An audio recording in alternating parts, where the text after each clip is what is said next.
नमस्कार, आप देख रहे हैं वैश्य व्यापार न्यूज चैनल में आपके साथ माधुरी कश्यप। चलिए शुरुआत करते हैं खबरों के साथ। न्यूज चैनल में आप लोग सभी दर्शकों का स्वागत है और आज हमारे बीच में मौजूद है जगन्नाथ गुप्ता जी, जिन्होंने जो रौनियार समाज के कर्णधार हैं। रौनियार समाज के लिए उन्होंने काफ़ी कुछ योगदान दिया है और बल्कि रौनियार वैश्य समाज ही नहीं बल्कि पूरा वैश्य समाज इन्हें हीरो मानता है। और इस चुनाव को कंडक्ट कराने में प्रोफेसर जगन्नाथ गुप्ता जी का बहुत बड़ा योगदान रहा है, इन्होंने अथक परिश्रम से, अथक पसीना खून पसीने से आज जो भी आप लोग देख रहे हैं तो इनका मेहनत का परिणाम है। और आज हम इनसे जानते हैं, आज हमारे बीच में मौजूद है प्रोफेसर जगन्नाथ गुप्ता जी। आज हम इनसे जानते हैं कि इन्हें कैसा लग रहा है, क्योंकि काफ़ी अरसे से इन्होंने मेहनत की है, इन्हें कैसा फील हो रहा है और आगे इनकी क्या प्लानिंग है, आगे इनकी क्या योजना है, इस पर हम इनसे बात करते हैं। तो आइए हम आपको ले चलते हैं प्रोफेसर जगन्नाथ गुप्ता जी। आप बताइए कि अब आपको कैसा लग रहा है? काफ़ी अच्छा अनुभव हो रहा है। इस अखिल भारतीय रौनियार वैश्य महासभा के चुनाव में हम लोग 3-4 महीनों से लगे हुए हैं। सारा वोटर लिस्ट का सामंजस्य करना, कौन कौन वोटर बने हैं, सारा कंप्यूटराइज लिस्ट तैयार करके अंतिम जो प्रकाशन हुआ 3180 उसको हम लोगों ने जिला निर्वाचन पदाधिकारी को दिया और वहाँ से जैसे सर्टिफाइड होने के बाद ही वोटर लिस्ट जैसे हम सीधे पॉइंट पे आते हैं। इस चुनाव से बिहार के राजनीतिक समीकरण पे क्या प्रभाव पड़ेगा? रौनियार समाज अपने आप में एक ताकतवर समाज है। वैश्य समाज जो 56 उपजातियाँ हैं उसमें एक रौनियार समाज जिसकी आबादी बिहार में 7% है और रौनियार समाज बहुत मजबूत।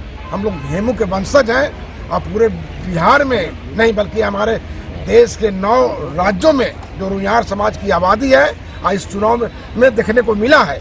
आज इस चुनाव जो 16 अप्रैल को चुनाव हो रहा है रौनियार वैश्य समाज के विभिन्न पदों के लिए, तो देश के कम से कम 9-10 स्टेट के लोग आए हैं। इससे यही साफ झलकता है कि रौनियार समाज में कितनी ताकत है, कितनी एनर्जी है और अपने अधिकार के लिए, अपने हक हकूक़ के लिए किस तरह से हम लोग आज यहाँ इस धूप में कड़ाके के धूप में भी आज जो है सारा रौनियार समाज के लोग यहाँ आए हैं और वोट देकर जो है इस आतुर हैं कि हमारा जो समाज के जो लोग रौनियार समाज के जो लोग हैं जिन पद पर खड़े हैं कैसे रिजल्ट हो, जितना जल्दी रिजल्ट हो, इसके लिए भी हमारे रौनियार समाज के लोग ये आतुर हैं। चलिए चुनाव आएगा, लेकिन इसके पहले और इसके बाद चाहे रिजल्ट जो भी आए, किसी के भी पक्ष में आए, आप लोग की जो कमेटी है, आप लोग का रौनियार महासभा है, तो इन फ्यूचर आप अपने समाज के लिए आपकी क्या सोच है और क्या करना चाहता है, क्या योजना है, क्या प्राथमिकता है? मैं जीते हुए प्रतिनिधियों से, जीते हुए रौनियार समाज के नेताओं से मैं कहना चाहता हूं कि जो भी चुनाव जीते, चुनाव हारे, लेकिन मन में कोई क्लेश नहीं हो।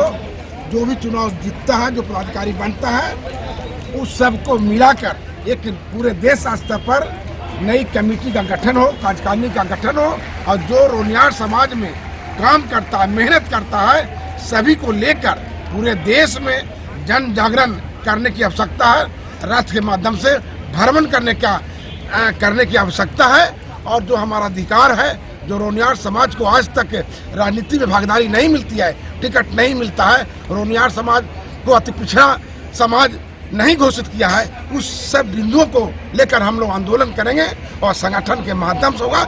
आज संगठन का हमारा जो पूरी टीम जो जीत कर आएंगे, पूरे देश की जनता, क्योंकि प्रशासन के द्वारा ये चुनाव हो रहा है, जिला प्रशासन, पटना का जिला प्रशासन ने चुनाव करा रहा है, इसलिए ऐतिहासिक चुनाव है और पूरे देश में एक मैसेज आज जाने की आवश्यकता है कि भाई एक जातीय संगठन जो रौनियार समाज का जो संगठन है वह प्रशासन के द्वारा चुनाव हो रहा है और जो जीत कर आएंगे उनको भी एहसास होगा कि हमारी जो जनता जो है प्रशासन के द्वारा हम जीते हैं। उनके अंदर भी जो स्वाभिमान जगेगा, संगठन के प्रति जो समर्पण होगा, वो भी अपने समाज के प्रति सोचेंगे।